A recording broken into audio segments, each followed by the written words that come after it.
So you're a philosopher? Yes. Yes. Yes. Yes. Yes. I think very deeply. I think very deeply. I think very deeply. I think very deeply.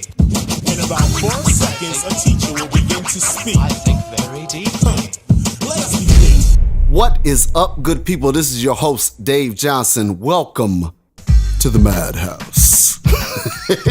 Coming to you every Sunday. Okay, stop. Let me just stop that lie. I keep saying coming to you every Sunday night, and then this last Sunday I wasn't there, and then the Sunday before last I wasn't there. And actually, let me go ahead and drop this news. I'm not going to be there next Sunday. Why? Well, because your boy is, in addition to doing Welcome to the MadHouse, I also do another webisode, and I'm working with a client on a couple music videos that I'm doing at the end of April going into May. And then I'm also working with an additional client to do a short film, or a trailer for a short film, or actually a trailer for a feature. So anyway, long story short, I'm gonna back this down to about one show a month, maybe 2 shows a month, moving forward. But today, coming in today, is the beginning of what we calling Keep It Real. Real talk Sundays, nigga. Real Talk Sundays. That's what we call this moving forward. Real Talk Sundays. And beginning on Real Talk Sundays is relationships. Male, female relationships. We ain't gonna sugarcoat nothing. We're gonna come with the real on this Sunday for relationships, male, female relationships. And to help me navigate this path, I done brought with me. Now, if you go out there on Facebook, you're gonna find Relationship Therapy. It's a group that's out there on Facebook where they discuss relationships and whatnot, and how to make them work, what's making them fucked up, all that good fun stuff. And there's a young lady who is the administrator of that page, who I managed to get on the show this evening. So I want y'all to welcome to the MadHouse, where we about to sit and talk about male-female relationships, Miss Teresa Darden. Thank you, David, for having me. Tell me, what made you start the relationship therapy group? What is that shit about? Well, David, I was going through a couple of relationships, and they weren't quite right. So I wanted to know, what was I doing wrong? Did anybody else have a clue on how to have functional relationships, and how to excel at them, and what makes them work and what doesn't make them work? So that's why I started. Now, you're how old? Roughly. 30-something. Okay. So we're talking about somebody that's 30-something. Almost lower side. Okay, there we go. That's what I need to know. I need to know if we're talking about lower side of 35 or the upper side of 35. So clearly we're talking about the upper side of 35. And black female, correct? That's right. Okay, and a working professional, you out here in the world? Mm-hmm. Yes, college educated? Mm-hmm. And yet you still find yourself in a position where you're single. Yes. So you started a group, relationship therapy, where you can kind of talk things out, the issues that you've gone through, the experiences that you've gone through, and people can share their experiences and their thoughts, and hopefully together you all can kind of heal some stuff so that you can get a real relationship. That's the point of the site, right? Yep, that's about it. So you in a place where you content with yourself. You all about your inner spiritual being. Is that what it is? Yeah, and that's about it. And a bunch of motherfucking batteries, right? A bunch of batteries. They have the kind that you stick on stuff, Well, handle your business. Don't let your business handle you, goddammit. That's the way I see it. Walk out of the house every day with a smile on my face. So where you at right now? Okay, so you started this site so that you and fellow folks can discuss relationship issues. Beautiful, and that's why I got you on the show, because I wasn't looking for anybody with a doctorate degree or a PhD or anything like that. I was looking for somebody who was actually talking to the people that are out here. You're admitting that you have relationship issues. God knows that I'm once divorced. into my second marriage. So somewhere along the line, I didn't get the shit right. You know what I'm saying? Mm-hmm. So, so, you know, all of us are in a position where we're really coming from our own experiences and not necessarily coming from, you know, a medical degree or anything like that. Right. So you're in a great position to kind of hear from the common man. You know, what the fuck is going on in the cribs and what's going on in the house. So within the group, the relationship therapy group, you know, what was the one thing that kind of came out of it that you were like, wow, you know, that's not anything I'm going through individually, but a whole lot of folks are going through that? I think the one thing is that expectations. You know, a lot of people project their expectations onto the next person, what this person's supposed to feel in your life, fill that void. Unfortunately, what happens is that, you know, whatever it is you think this person is going to do for you, ultimately it's going to fail, you know, because you really have to accept the person as they are. And I think that's the one thing that I know I walked away from the group with, you know, every time I look out there.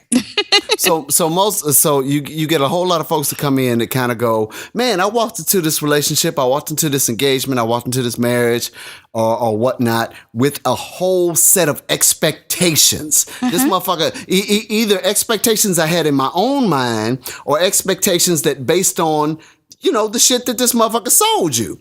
You know, that you expected to see a certain amount of, because I mean, let's be real. Let's be real. We all come into relationships. When we meet a motherfucker for the first time, that I really ain't meeting you and you really ain't meeting me. You know, I'm giving you that nigga that I call that best foot forward nigga. You know what I'm saying? You know what I'm saying? You presenting that best foot forward nigga. That best foot forward nigga would never think of farting in front of you. You know what I'm saying? That's some shit reserved for, you know, a couple years down the line, and after y'all get married, then you fart in front of each other all the fucking time. That's right. That best foot forward nigga would never even think about that. So you end up presenting a motherfucker that is not really you, but more a representation of you, in which case it's easy to start to form expectations in your mind as to what you think you're going to get out of this relationship because you done bought into the story. You done bought into the motherfucker that they done presented to you. Okay, well, shit, if he's this, and this, and his goals are this, and this, then he's going to be blah, blah, blah. And so you're able to go ahead and build expectations based on that. And then what's funny is you find yourself 5 years down the road, 10 years down the road, depressed about your unmet expectations. And mostly it's because you're not acknowledging for yourself that this motherfucker lied. You know what I'm saying? I know. Because you went on ahead and allowed yourself to accept the story. The truth was something that, I'm not even going to fucking deal with the truth. I done accepted the story. And the story has allowed my expectations to go blah, blah, blah. Only to find yourself there and realize, you know what? You ain't what the fuck you sold me on. And what's worse is I knew it from day one, but I was buying the story. You know what I'm saying? So yeah, most certainly. Yeah. Those expectations, you absolutely right. And we fall in love with their potential. You know, he's not really here yet, but he has the potential, you know, and no, it never works. It never works. No, elaborate on that. Well, the thing of it is, for instance, say you have, you know, for me, I have this guy and, you know, I might make X amount of dollars and he doesn't, you know, so I'm going to pull you up, you know, instead of leaving you behind. You're a great dude. You know, I think that we can make things happen together. We have fun together, you know, so I want you to be a part of the team, you know, but you don't have a job yet. You know, so you need to get a job, you know. Okay, so I help him find a job. And what's next? You know, he works for a little bit, but the reason is that he's not working is because he really didn't want to work. You know, if he really wanted to work, he would have had a plan for himself. He would have been doing this already, you know. And the thing of it is that we think that people are having just falling on bad times or hard times, but they really don't have that drive for themselves, and they do want to latch on, to somebody else who's doing it, and enjoy the benefit of being with them that way. Let me ask you a question. Why is seeing that potential in that man so important? Why is that so important? That you see that potential for that man. Why is that so important? Because we want the horse, the carriage, the everything. It's supposed to have been like this. That's what the movies tell us. I mean, I grew up, watching the Cleavers, the Cosbys. Why it's not happening for me? I want my fairy tale. And you want it bad enough to shape a motherfucker that may be the janitor. Maybe his role is to be the janitor. Maybe his role ain't Prince Charming. But you'll find that motherfucker who is clearly meant to be the janitor and try to make him Prince Charming just to fit the story. Damn. Mm-hmm. And it won't work. Damn. I want y'all to, I really hope that y'all caught what the fuck she said, because that's gold. That's gold.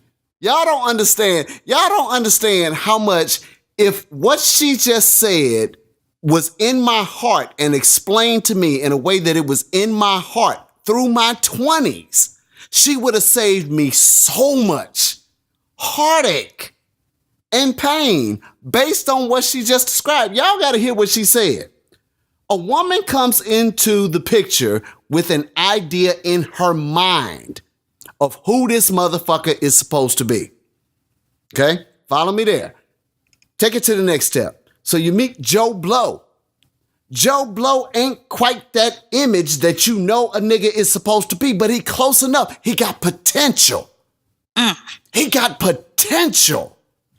So I'm going to go ahead and recruit this motherfucker. I'm going to take him on my squad. I'm going to go ahead and nurse this motherfucker. I'm going to go ahead and feed this motherfucker. I'm going to go ahead and fuck this motherfucker. I'm going to go ahead and stroke his ego. I'm going to go ahead and lift him up to be the man that I see in my mind as what a man is supposed to be, even if this motherfucker don't fit the bill. Mm-hmm. But I'm going to go ahead and lift this motherfucker up, and then when he fails, I'm going to fault him for not being what the fuck I saw in my mind. Mm-hmm. Damn. But David, it just doesn't work that way with women. It works the same way with guys as well. I've heard from guys. Our psychosis ain't that deep. It ain't that motherfucking deep, dude. What I just broke down is deep. Okay, so Teresa, this is what Teresa say, and I'm going to go ahead and hold on to what Teresa say. All right, so cool. So she say this all about her experience. She ain't got no damn formal education in this shit. She ain't got no MD in this shit. This is based off her life experience, which is cool, because that's where Dave Johnson comes from. Dave Johnson comes from his life experience. Let me tell you, I am 2 years into my second marriage, and I'm ecstatic. I'm not going to bullshit. I ain't saying it just because my wife listens to the show. And I'm not going to say it just because the kids can hear me doing the show today. I'm not saying it just because of that. This is the truth. I'm ecstatic. I love this woman to death. She is the shit. She is my friend. She's just the shit. But I will say this. I am in a position right now to talk about relationships, not because of my current relationship, but because of the many fucking relationships I have fucked the fuck up. God damn.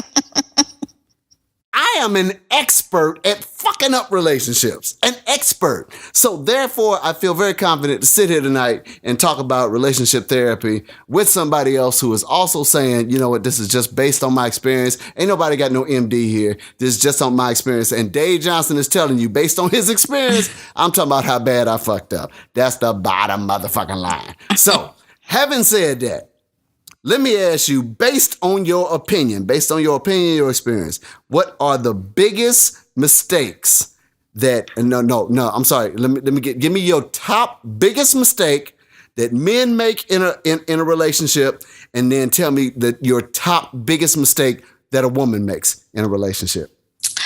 Sending mixed messages for men, not being clear communicating. Let's see. And thirdly, Nigga, I said top. I said top for each one. I said top for men, top for women. Now this was fucks me up. I had to cut you off because you stopped at 3, but you could have went to 10. But when you get to the women, watch you gonna be like, oh, well, you know what? I'm struggling to even figure out what we do wrong. No, absolutely not. I think for women, number one, expectations. Putting those expectations on guys. 2, not communicating. 3, and accepting anything just to feel that fantasy. What you mean? Break that down. Just like I was saying, that even though he's not equally yoked, and maybe he's just in a different space, but because at that time you want a relationship, you want, to fill this void, you're going to take them anyway, and you're going to mold them, or at least try to. So, okay, what'd you say your top 3 biggest mistakes that men make in a relationship were? Sending mixed messages, not communicating, and sex. And the reason I say sex is because they put it out there, and it really kind of goes back to the other 2. It sends a mixed message, and then if they're not communicating what it means to them, it may mean something totally different to the woman. What you mean? Really, when you give it to them, and it depends on how you give it to them. If you give it to them with we're all adults, or should be adults listening to this, if you use a condom, which you should, everybody should be strapped, here it is, you're in a relationship, and he, decides that he doesn't want to use the condom this time. Everything changes. When that condom comes off, everything changes. Whatever he thought it was, it's something totally different, just with one little thing, and that's the condom. Let me ask you this. This real talk. Real talk Sundays, goddammit. This real talk Sundays, goddammit. I'm gonna ask you real talk. Mm-hmm. Real talk. No bullshit. Real talk. Does McDonald's still have them fries on sale for 99 cents? No, okay, here we go. They real don't. Talk. Those suppers went up $1.19. Why? Let me ask you this. I'm gonna ask you a real nigga question. God damn it. This real nigga shit. Why do women be accusing men of lying all the motherfucking time when you know goddamn good and well y'all the best liars on the planet? Explain that shit to me. I can't explain that. But I can feel them. 'Cause you're a liar. No, I think that if he has lied about anything in the past, then, he's tainted. He's going to be, deemed a liar, So the best thing to do is just, be honest. But really, who, either man or woman, who's completely honest? Nobody. Aha. So what you are saying is that you are justifying your lyingness because you cannot not lie? Is that what you're not saying right now? Yeah, I'm saying that I've sinned. Tell me about your sin. Just between me and the good Lord. Oh, good. Okay. So those are your top 3. All right. Well, let me ask you this. What are things that you should say to your mate, and what are things that you should never say to your mate? I think communication, whatever it is that you want to talk about, you should be able to freely talk about it. But you should never discuss who you've been with or how many people you've been with. I mean, man or woman, nobody needs to hear that, or even think about the fact that you've been with somebody else. But you should always talk about things, getting tested, going to the doctor, those type of things. That's number 1 on the list. Let's go get Aura Quick or something like that. That should be top on the list. Go get what was that? Aura what? Aura Quick. What the fuck is that? It's the HIV testing kit. And it's called what? Aura Quick. I have never heard of that in my life. How the fuck do you know what the name of that shit is? They have commercials out here, but I mean, whatever it is, Well, what the fuck is going on in the Carolinas that y'all got to have commercials about having oral swabs for HIV tests? Well, I live in Chicago. We don't have that problem. Niggas just get shot up here. We don't deal with AIDS. We deal with bullets. That's what you think. I think that's one thing that as Black women that we need to be going to the clinic every 6 months, to get our HIV testing kit done. I mean, getting tested for HIV. Simple as that. It's out here, and I want to be safe. I want my partner to be safe and be informed. So why not? That's something. If you love me, if you truly love me, and it shows me that you love yourself, that you will go and get that done. Well, let me ask you this. Why is it that when a man come home from work, he can't set his motherfucking briefcase down and pull his motherfucking coat off without his woman running her motherfucking mouth about what happened during the day and what happened to who and who got gut? Why can't y'all wait 20 motherfucking minutes? Explain that shit to me. Do you know how that runs through our head all day long? Whatever it is that you're going through at work, that's just at work. It comes, it passes. But, here, whatever you have to deal with at home and it's on your mind every second of the day, you can't wait to, release, this is my partner. I should be able to talk to you and share this stuff. My pain should be your pain. So as soon as you get here, I need you to understand this, blah, and let them have it. I'm sorry. That's just the way it is. You know what? But what's fucked up with that whole analogy is that it doesn't work in reverse for men. See, y'all and I've seen the studies. It says women got to say 40,000 words a day. 40,000 words a day is what y'all got to get out y'all mouth. 40,000. The average man, 10,000. 10,000 words a day were good, but y'all need 40,000 words a day. So what a man has to do is be able to wrap his mind around the fact that, damn, I got to get this off.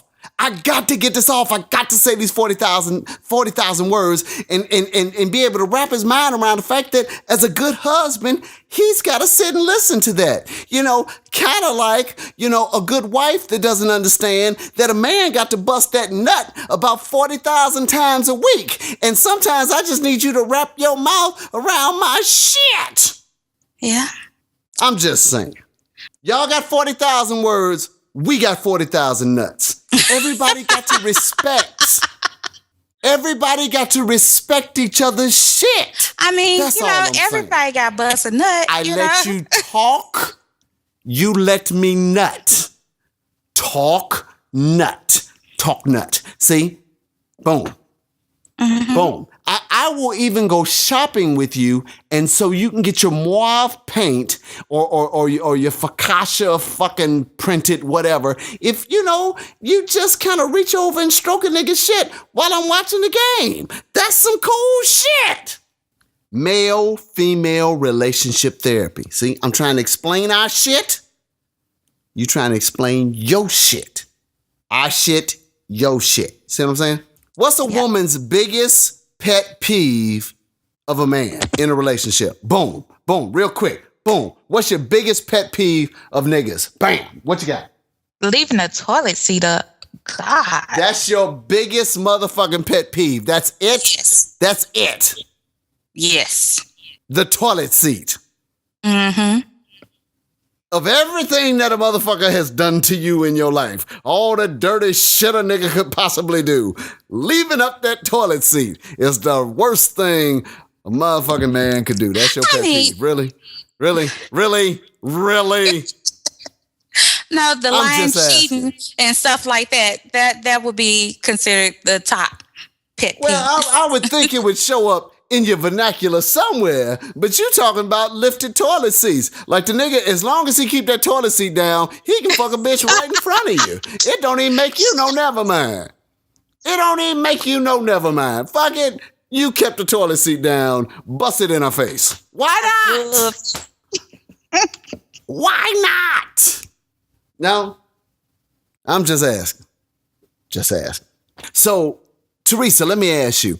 You sitting there, you the mad scientist, you're in the lab, you're designing your perfect motherfucker. What ingredients do you put in? Who is that perfect motherfucker? What does he look like? What does he look like? I mean, because everything I've tried before did not work. So I'm not, I just don't have that idea anymore I really don't. I don't know. When I walk into this person, when we meet, I believe that we will know. But at this point, I don't know if he's going to be tall, short, thin, or fat, I don't know. I don't know if he's going to be college educated or not. I don't know. I can talk with all types of people. Let me ask you this. Let me ask you this, because you said for yourself this is a late. I'm sorry, I don't mean to say it like that. Post 35 mentality. Right. But at some point in time in your youth, there was a point in time where you had an idea in your mind who this motherfucker was. Who was that dude and where did that dude come from? Who the fuck was he? Come on now. And the reason I'm asking is because that mentality, like I said, that mentality that you have going into your 40s, God bless you for having it. God bless you for having it, because it's something that niggas fought for years to get their woman to understand, because she insisted all through her 20s that you be this motherfucker that she saw in her head. So I'm interested in knowing how you formulated your nigga. Where did it start? Did it start at childhood? I don't know. Honestly, I don't know. I don't remember who that guy was. But I know he was a mix of everything that was going on in my life. The things that I saw on TV, I think maybe he wasn't a rapper, but he had this extravagant lifestyle and he was faithful. And we had our 2+ kids with the house and the car and or a couple cars and a dog. And, it was happily ever after shit, and I don't know what happened to him. Maybe real life kicked in and, I started seeing me so much more than I started seeing who he was, developing who I am and what I have to offer and enjoying my life, So if I run into this person, then fine. But if I don't, I'm still fine. Now you're talking about an image that you started forming in your head when you were, I would assume, before 10? No, I think this was maybe around 20s, around my early 20s. Oh, your 20s? Mm-hmm. You didn't start to put together in your head who that dude was until you got in your 20s? Yep, I think so. Wow. I mean, I think that, of course I wanted the 16 candle stuff. I wanted the dude, Jake or Snake, whatever his name was going to be, to pull up, in front of my house or whatever. But, I didn't never know how he was going to act and, his mannerisms or, his swag, the things, who I wanted him to, be around, where we were going to go in life, and how we were going to make this happen. I think I got to that point at right around my 20s. Wow. Because most women have even as little girls, they kind of fantasize what their wedding is going to look like and who their Prince Charming is and all that good fun stuff. But you saying yours didn't happen until you were grown? When you fantasize about that, you see yourself, you see how you're going to look and how you're going to act. And, you don't never see the guy, it's just like an empty little space right there. He has on this suit, really no face, yeah. Woman, I'm telling you from experience. So for a lot of men, should they kind of feel like, walking into a relationship that is very plug and play? Like it's here's my dream, add husband, like you supposed to mold into this shit? Wow. So, okay, so your biggest pet peeve with men is what now? Cheating and lying.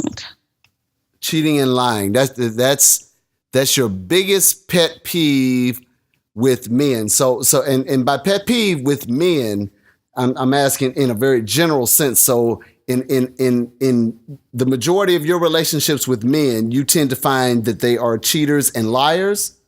Yep. Oh damn. Okay. Okay.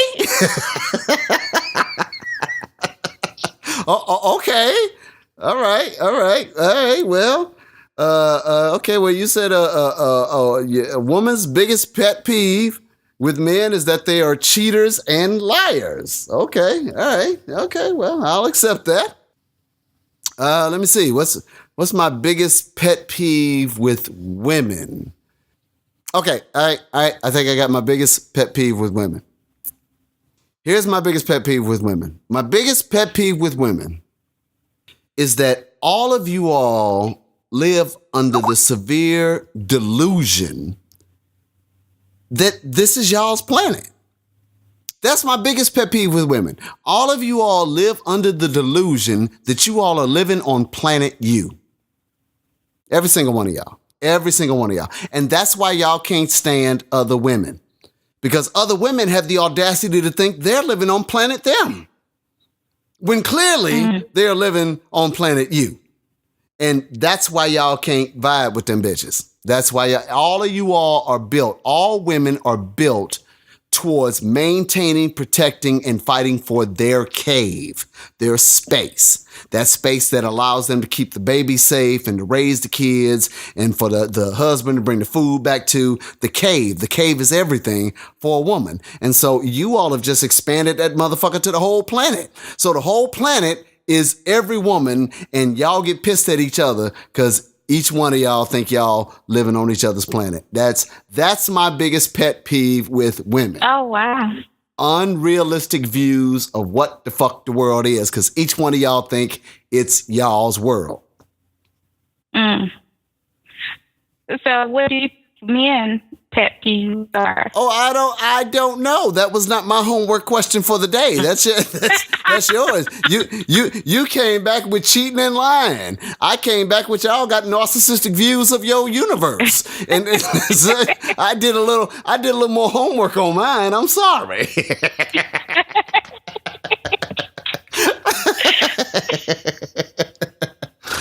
So come on, relationship therapy. Toss some questions at me. Toss some questions at me. What you got? What you got? Because I got a bunch for y'all. I don't understand. I'm college educated. All of my friends are college educated. Okay? All of us at one time or another have had to deal with women who were unreasonable in one way or another with who we were, who we decided we wanted to be, how we wanted to live our life, all that good fun stuff. Change. In other words, all of us have had to deal with the woman that has broke the toolbox out and said, you're close enough, but let me tinker with some stuff. However, all of us have friends. No job, no education, no nothing. And some broad lets them lay up on their motherfucking couch and play PlayStation all goddamn day long. Some broad lets him do that. Why is that?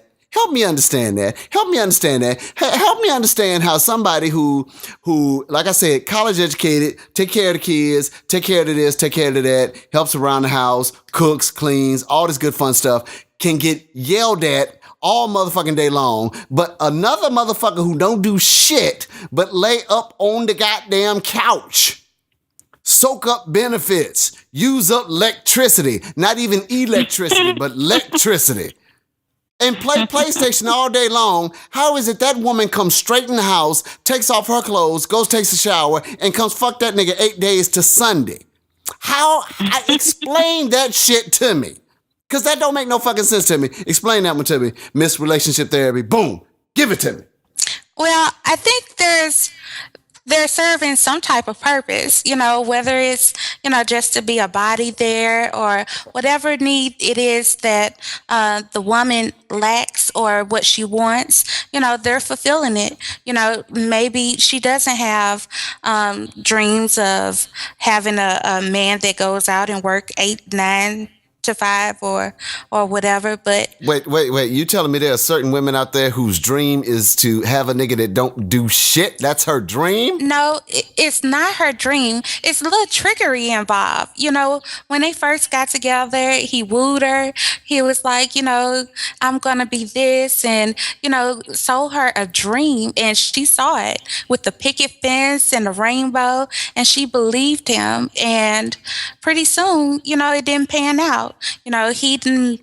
Whatever reason happened. He's on the couch, but as women, we're loyal.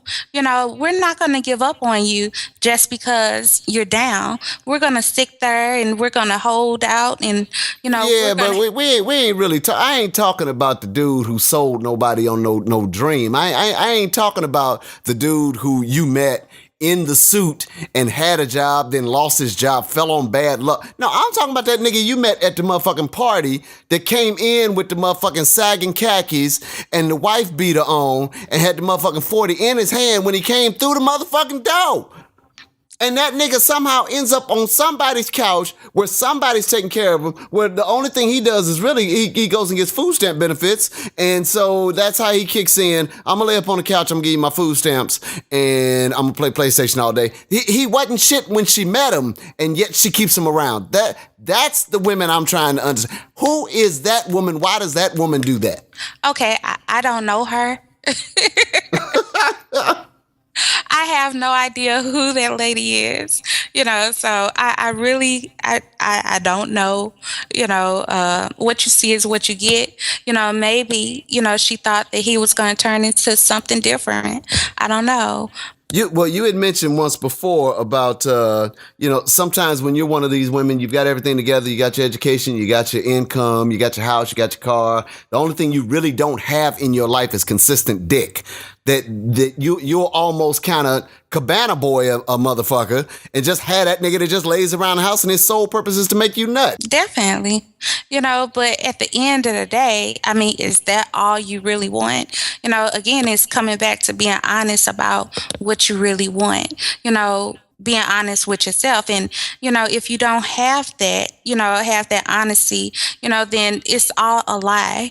And pretty soon it's going to disappear. It's going to fall. It's going to fade. And, because, you're basically living a lie. Most married men will agree with what I'm about to say. Okay? Mm-hmm. Why is it that women, when y'all dating a nigga, when y'all going through the courting phase, Mm-hmm. y'all will drop it like it's hot. Y'all will drop that shit like it's hot. But then once you get married, that dropping like it don't. You ain't no dropping it like it's hot.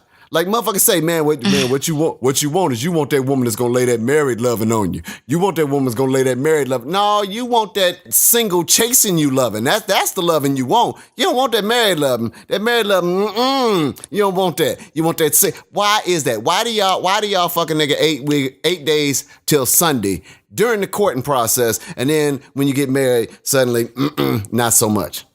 Well, I'm still single, so help me. Well, you got married friends, goddammit. You got married friends. Come on now, they talk about it. What I hear from my married friends is that they constantly work at it. It's not something like, it's a one and done. All you have to do is get the ring, and you don't have to do anything else. But again, it's two people working at it. It's not just the lady alone putting herself out there or the man alone. It's something that you have to work and communicate and, discuss these things. You know what I'm saying? You have to, come by, squeeze somebody's butt, or you know what I'm saying? Whatever you do to get you in the mood, you have to still do those things. Take time out, date night and stuff like that to, get to know this person, because we're ever changing. We're always evolving, and I might not be the last Wednesday me right now. Get to know me today. So I don't know. That's just my take on it. Come on, Teresa. Come on now. Now, you know damn good and well. Come on now. What we say, we done already established that we plus 35. We're on the plus 35 side. Mm-hmm. Okay? So we talking, this is a grown folk conversation. Let's be grown about it. You know damn good and well, during the courting process, that vagina becomes a marketing tool. That is a marketing tool for women. To show this motherfucker why you need to spend the rest of your life with me. Come on now. Y'all know damn good and well you all are very conscious of how you fuck a nigga during the courting process because you trying to keep this nigga around for the permanent end. And then once you walk that aisle and there's rings exchanged and now there's legalities, y'all done changed names and all this good fun. Y'all know y'all got a nigga. And once y'all got that nigga, you ain't got to fuck him like you did before when you was trying to catch him. Y'all know, damn good and well that's what y'all do. Quit playing. Well, see, I would love to give you some input on that, but until I get married, I really can't. So help me get married, and I'm gonna come back. We gonna come back and do the show again. I'm gonna tell you what I do to keep it going. Well, I'm just saying. So you telling me that during the courting process, you aren't conscious of how you screwing that nigga. You aren't conscious of how you doing that nigga. Come on now. I mean, it depends on what I'm trying to get out of it at the moment. If I'm just trying to, enjoy myself or, what it is that I really want. Am I just really enjoying him? I think that, when somebody's new to the situation, of course, you're going to be excited. But after a while, it's other things that kick in, bills, life, all those other things that you kind of put to the side, because you thought that once you get married, you're going to live this whole fantasy life and real life isn't going to kick in, but it does. And all the things that you didn't deal with in the beginning, definitely in the end, you're going to have to start dealing with.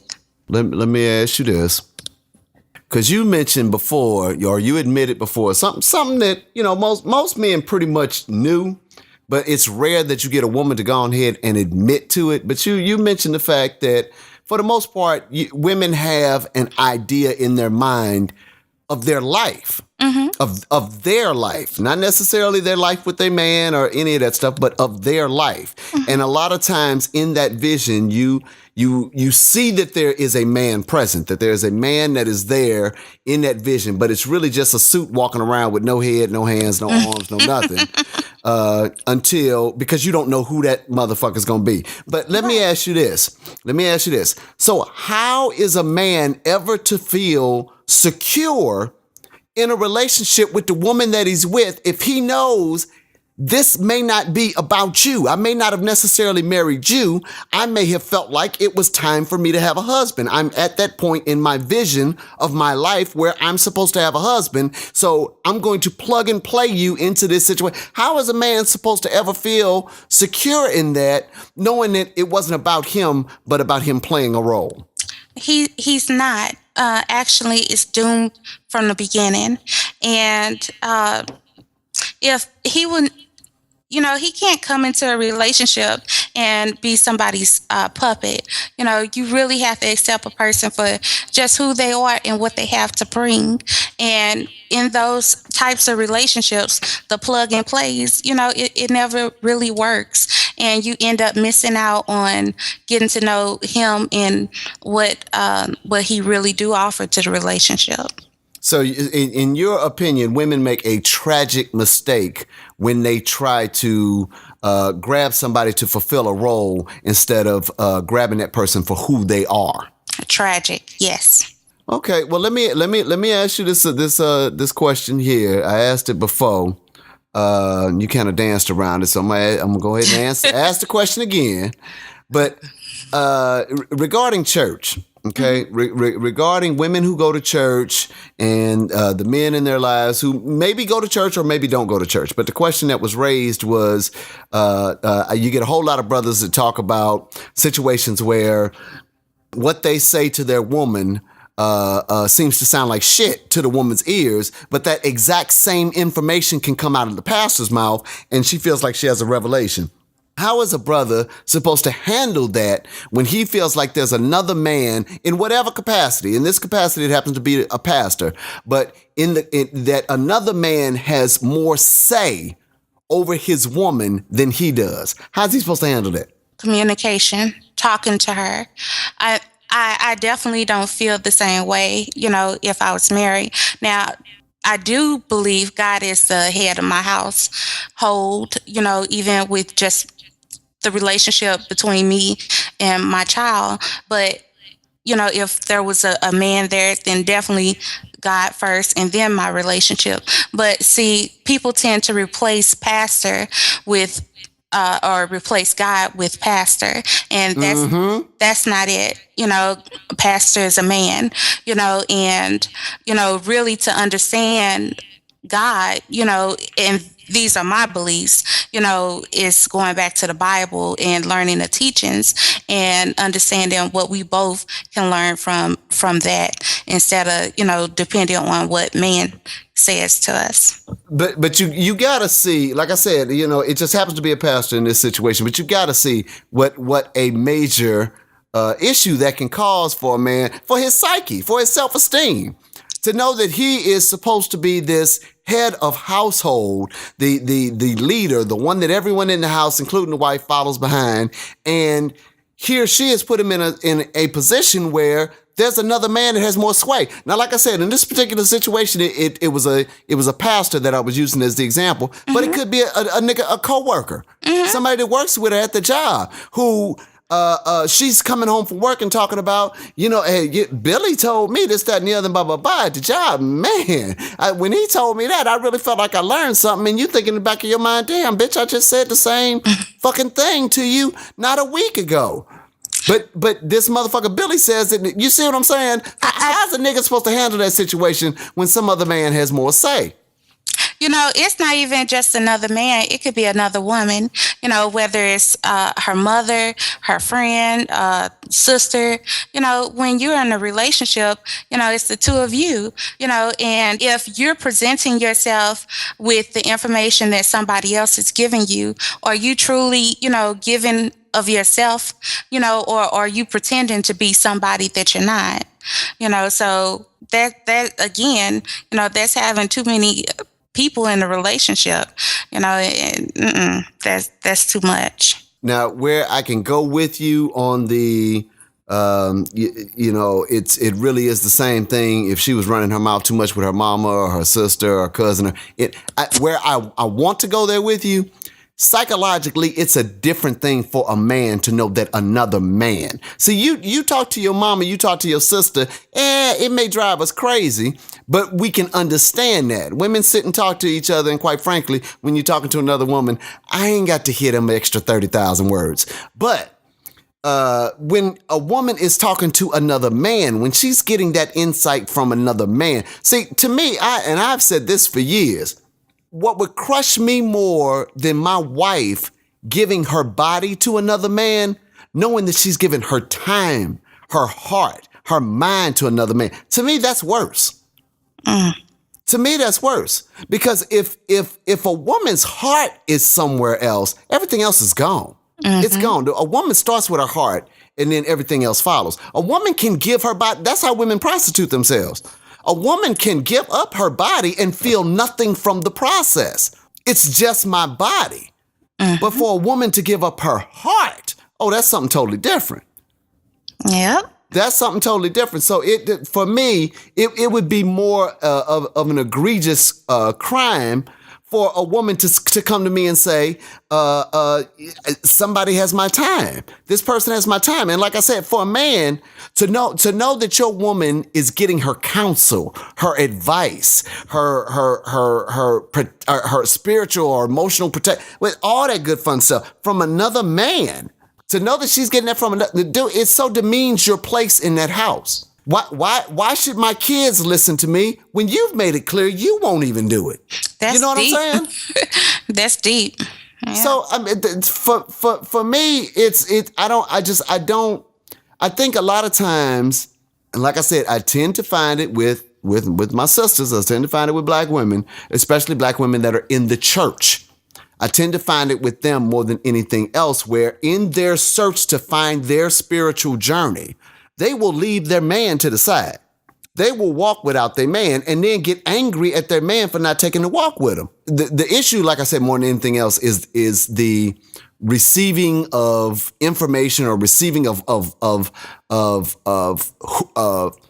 decision changing everything about this woman, that information coming from somebody else other than the husband. To me, you marry the husband and trust him as the head of the household, then nothing else should come before that. That's to me. And like I said, you get a whole lot of sisters that'll go to church and they'll come back home with their rhema word that they want to go on ahead and espouse on the husband. When the husband goes, wait a minute, I told you the same fucking shit this past Tuesday, then, suddenly it's, I heard it differently up in the church. So that's my thing.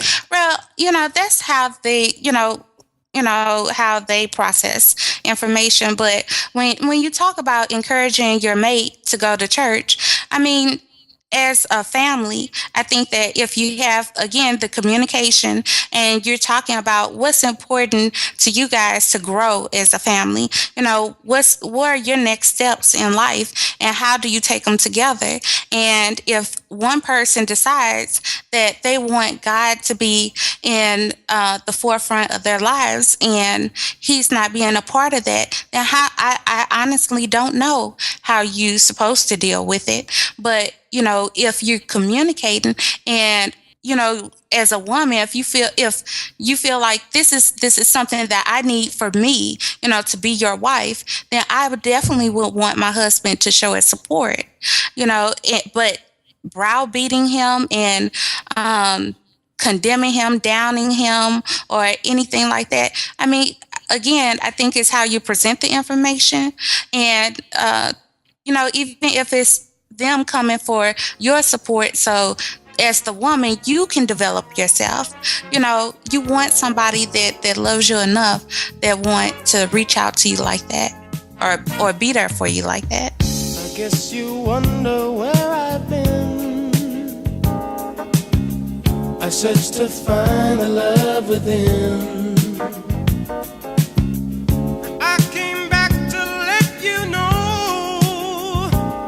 Got a thing for you, and I can't let go.